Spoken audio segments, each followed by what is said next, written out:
कथा सुरू करण्याआधी सर्वांना एक विनंती आहे की आपल्या चॅनलवर नवीन असाल तर लगेच आपल्या चॅनलला सबस्क्राईब करा आणि अशाच नवनवीन आणि छान छान कथा पाहत राहा. अनोळखी नातं भाग 29 आणि 30. 2-4 दिवसात तनूला डिस्चार्ज मिळाला. आर्यन तिला घेऊन फ्लॅटवर आला.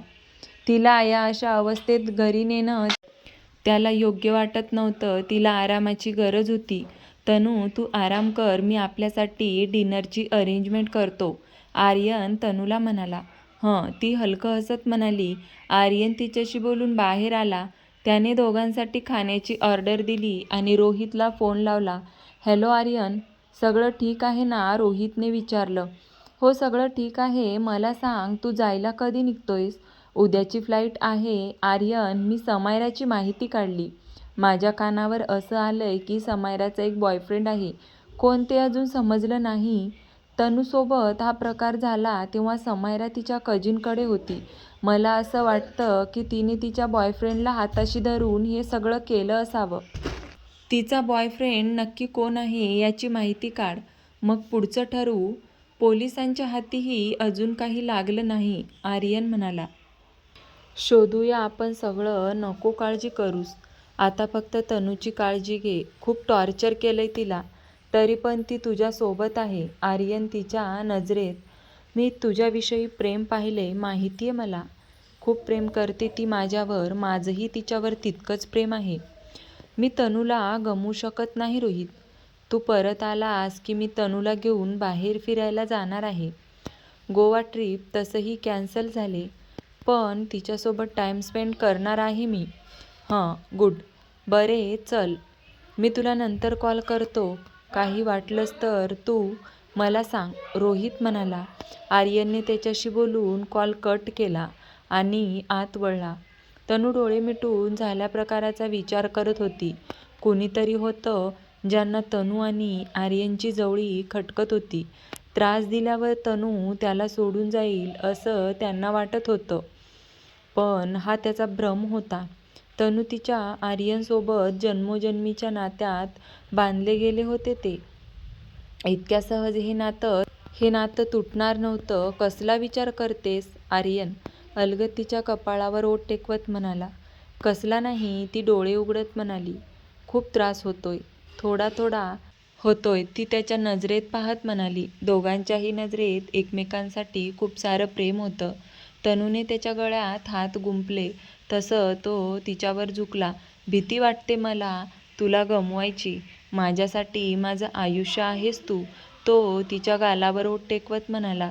माझ्यासाठीही तुम्ही माझं सर्वस्व आहात. तुमच्याशिवाय मी अपूर्ण आहे. आर्यन, खूप राग करायचे मी तुमचा, पण आता तुमच्यावर प्रेम करण्याखेरीज दुसरं काहीच सुचत नाही मला. ती त्याच्या गालावर हात फिरवत म्हणाली. तो तिच्या नाजूक स्पर्शात हरून जात होता. लवकर बरी हो ना शोना, आपण बाहेर जाऊया. तिथे फक्त तू आणि मी असू. आता कुठे ती बरी होत होती. डोअरबेलमुळे दोघे भानावर आले. आर्यनने पटकन जाऊन ऑर्डर रिसीव्ह केली आणि प्लेट्स रेडी केल्या. त्याने तिला जेवण भरवले आणि मेडिसिन दिली. मेडिसिनच्या गुंगीने ती झोपून गेली. तनूला बरं नसल्यामुळे तो घरूनच ऑफिसचं काम करत होता. तिला जपत होता, तिची काळजी घेत होता. हळूहळू आर्यन बदलत होता. तिच्या प्रेमामुळे होत होतं हे सगळं. त्याचा सहवास तिला हवाहवासा वाटत होता. लग्नानंतर पहिल्यांदा तो असा कंटिन्यू तिच्यासोबत घरी होता. तनूची तब्येत आता बरीच सुधारली होती. आर्यन उद्यापासून ऑफिसला जाणार होता. आज दिवसभर त्याचे फोन कॉल चालू असल्यामुळे तनू वैतागली होती. तो कॉल कट करून मागे वळला तसं तिने त्याच्या हातातील मोबाईल खेचून घेतला. तनू, काय चाललंय हे तुम्ही मला विचारताय? दिवसभर तुम्ही किती बिझी आहात, निदान आता तरी बसा ना. मला द्या ना थोडा वेळ. उद्यापासून ऑफिसला गेल्यावर परत तुम्ही बिझी व्हाल. मग आजचा दिवस तरी माझा नको काय? ती गाल फुगवत म्हणाली. दिवस तर संपला ना तनू मॅडम. पण रात्र तुमच्या नावावर करू शकतो. तो तिच्याकडे मिश्किलपणे पाहत म्हणाला. तिने लाजून मान खाली घातली. चालेल ना? आताच कुणीतरी तक्रार केली की मी वेळ देत नाही. मग आता वेळ द्यायला तयार झालोय तर एवढं लाजायचं? तो एक एक पाऊल सरकत तिच्याकडे येऊ लागला. ती लाजून मागे मागे जाऊ लागली आणि भिंतीला धडकली. आता कुठे जाणार? आर्यन म्हणाला. तिच्या पातण्या लाजेने झुकल्या होत्या. गाल टोमॅटोसारखे लाल झाले होते. तिच्या चेहऱ्यावरील हाव पाहून आर्यन वेडा झाला होता. त्याने अलगद तिची हनुवटीवर उचलली. बघ ना माझ्याकडे. आता का इतकी लाजतेस? ओहो, मी काही करेन अशी भीती वाटते का तुला? डोंट वरी, मी त्रास नाही देणार, पण प्रेम मात्र खूप करणार, आर्यन तिला मिठीत घेत म्हणाला. त्याच्या स्पर्शाने ती रोमांचित झाली. आज बऱ्याच दिवसांनी त्याने तिला असं जवळ घेतलं होतं. त्याच्या स्पर्शाने धुंद झाली होती ती. आपोआप तिचे डोळे मिटले गेले. आर्यनच्या मिठीत स्वतःला विसरून जाण्यासाठी अधीर झाली होती ती. तिचे ओठ थरथरत होते. तू माझ्याकडे पाहिलं नाही तर मी दूर जाणार हा तनू, आर्यन हळूच तिच्या कानात म्हणाला. तरी तिची नजर अजूनही झुकलेलीच होती. ठीक आहे, तुला नाही ना पाहायचं माझ्याकडे, जातो मी. आर्यन तिच्यापासून दूर जाऊ लागला. तसं तिने त्याच्या गळ्यात हात गुंफून त्याला जवळ ओढलं. ती लाजून त्याच्याकडे पाहत होती. नका ना जाऊ. तिचे आर्त शब्द, तिची अधीरता त्याला स्पर्शात जाणवत होती. तो तिचा स्पर्श फील करत होता. तनू, आर्यन तिच्याकडे पाहू लागला. तसं ती हसू लागली. माझी होणार ना तू? त्याने अधीर होत विचारले. हं. तिने लाजून मान खाली घातली. मी रेडी. लवकरच आपण एक असू. मला माझ्या तनूला माझं बनवायचंय. सकाळी तनूला जाग आली तेच आर्यनच्या मिठीत. तिने डोळे उघडले आणि त्याच्याकडे एकटक पाहू लागली. झोपेत किती शांत वाटत होता ना तो. तिने हळुवारपणे त्याच्या चेहऱ्यावर हात फिरवला. तनू, आराम कर ना. कशाला सकाळ सकाळ उठून बसलेस? आर्यन तक्रारीच्या सुरात म्हणाला. जाग आली मला. तुम्ही झोपा ना, मी आपल्यासाठी नाश्ता बनवते. तनू त्याच्या कुशीतून बाजूला होत म्हणाली. तसं तुला बरं नाहीये, सो आपण बाहेरून नाश्ता मागवतोय. आर्यन, बाहेरचा नाश्ता करून खूप बोर झाले मी. आर्यन, त्यापेक्षा मी झटपट काहीतरी बनवते ना. मी आता ठीक आहे, तनू त्याला समजवत म्हणाली. तुला ऐकायचं नाहीये का माझं? असं कुठे म्हणाले मी?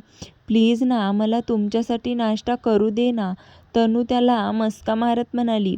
तसं तो नाईलाजाने तयार झाला. तनू उठून आवरायला निघून गेली. आवरून किचनमध्ये येऊन तिने नाश्ता करायला घेतला. तिच्या डोक्यात अनेक विचार चालू होते. कुणीतरी होतं जे आर्यनचं आयुष्य उद्ध्वस्त करण्यासाठी उतावळं झालं होतं. आर्यनच्या जवळ जाणाऱ्या प्रत्येक व्यक्तीला ते आर्यनपासून दूर करण्याचा प्रयत्न करत होते. शोना, कसला विचार करतेस? आर्यन म्हणाला. आपलाच विचार करते, ती किंचित हसत म्हणाली. हं, मला बरे वाटले हे ऐकून की तू आपला विचार करतेस. मला कधी वाटलंच नव्हतं मीवरून आपणवर माझं आयुष्य कधी येईल. आपल्या पहिल्या भेटीपासून मी तुला कायम त्रास देत आलोय. तुझ्याशी जबरदस्तीने लग्न केले, तरी तू माझ्यासाठी एवढं सहन केलंस. आधी भीती वाटायची तुमची. एका साध्या घरातून बिलॉग करते मी. तुम्ही माझ्याशी लग्न केलं तेव्हा खूप चिडलेले तुमच्यावर, पण हळूहळू तुमच्यावर प्रेम करू लागले. त्यामुळे आता बाकी कसला विचार करू नका आणि आवरायला जा. मी नाश्ता बनवते, तनू हसून म्हणाली. तनू, उद्या आपण बाहेर जातोय, आर्यन म्हणाला. कुठे? तनू म्हणाली. तनू चेंज करून किचनला निघून आली तर आर्यन खुशीत आवरत होता. त्याने त्याचा गोव्यातील रिसॉर्ट मॅनेजरला कॉल केला. हॅलो अक्षय. हॅलो सर, बोला ना. मी उद्या गोव्याला येतोय. मी सांगतो तशी अरेंजमेंट करून ठेव, आर्यन म्हणाला. त्याने अक्षयला इन्स्ट्रक्शन दिल्या आणि कॉल कट केला. त्याच्या चेहऱ्यावर समाधान पसरलं. अहो, येताय ना? तनूची हाक आली. हो, आलोच. आर्यनने मोबाईल तिथेच ठेवला आणि तो बाहेर निघून आला. रोहित रीनाला घेऊन सर्वेश ज्या हॉस्पिटलला होता तिथे पोहोचला. आर्यनचं डॉक्टरांसोबत बोलणं ऑलरेडी झाल्यामुळे डॉक्टरांनी त्यांना सर्वेशला पाहण्याची परवानगी दिली. दोघेही सर्वेशला ठेवलेल्या रूमकडे निघून आले. रोहितने रूमचा दरवाजा उघडला तसं रीना आत आली. सर्वेश बेडवर निश्चिंत पडून होता. त्याच्या तोंडाला ऑक्सिजन मास्क लावला होता. त्याची अवस्था पाहून तिच्या डोळ्यात अश्रू तरळले. ती त्याच्या शेजारी येऊन बसली. तिने त्याच्या हातावर हात ठेवला. सर्वेश उठा ना प्लीज, मी तुम्हाला भेटायला आले. सर्वेश, खूप खूप मिस केलं मी तुम्हाला. काय अवस्था करून घेतले तुम्ही स्वतःची. प्लीज माझ्यासाठी बरं व्हा. मी तुम्हाला न्यायला आले. सर्वेश प्लीज. रीना हुंदके देऊन रडू लागली. रीना, रडू नकोस तू. सर्वेश लवकरच शुद्धीवर येईल.